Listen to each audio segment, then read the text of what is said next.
cha hơ hong dum dum ta a gu do bega sala de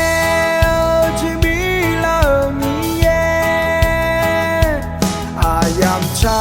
ni che ye ya u ye u cha bila son papa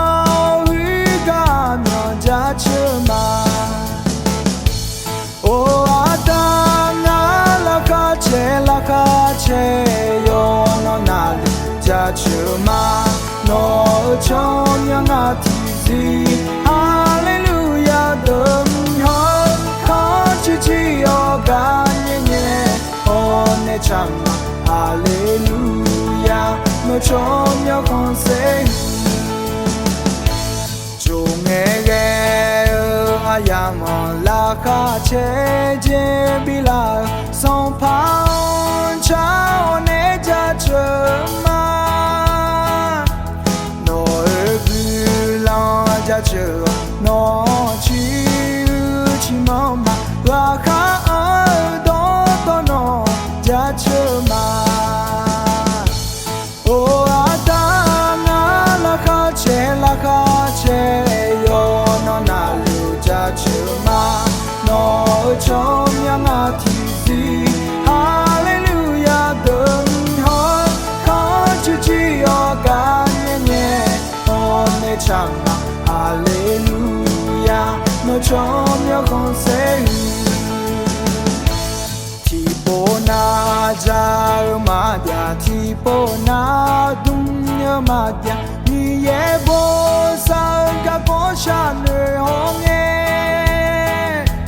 bo chong zo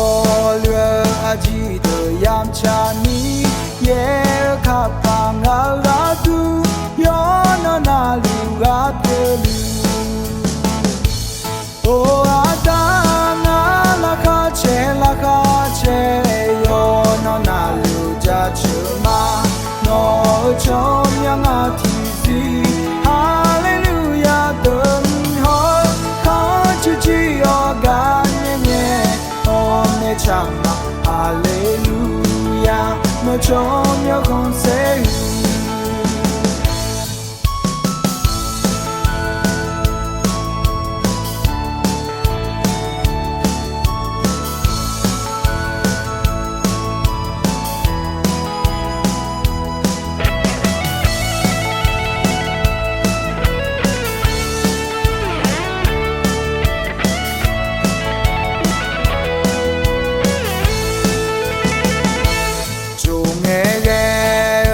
ayam la ka che je bi la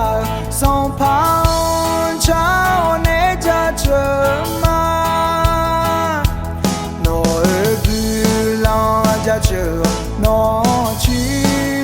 chi ma ma la ka do do no ja chma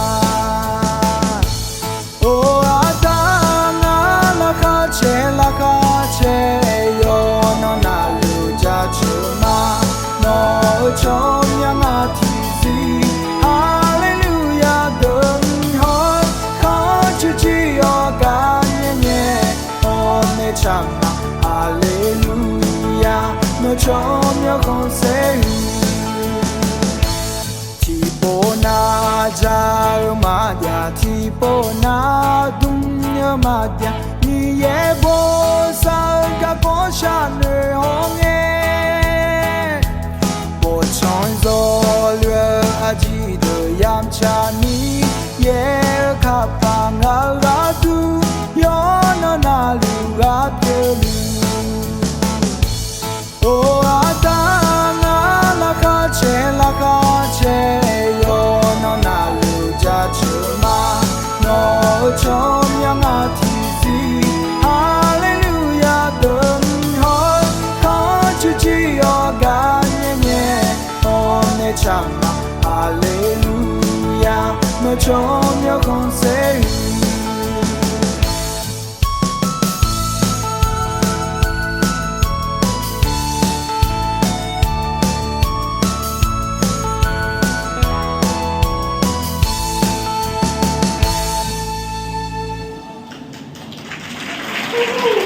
ขอบคุณพระเจ้านะครับ